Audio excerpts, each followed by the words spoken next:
Having issues with your Spectrum remote? This video will guide you through the essential steps to reset it for your cable box.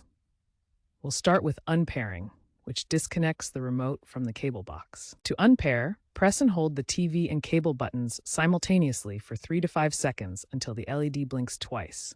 This clears any existing paired codes. After unpairing, you'll need to repair the remote. Point it at the cable box and press the OK button repeatedly, or follow any on-screen prompts until the cable box responds. If you have a newer remote, consider using the Spectrum Universal Remote app on your smartphone for a guided pairing process.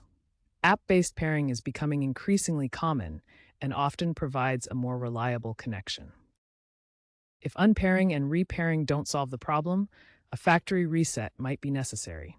Please note, not all Spectrum remotes support a factory reset. To attempt a factory reset, remove the batteries, then press and hold both the TV and OK buttons for 10 seconds.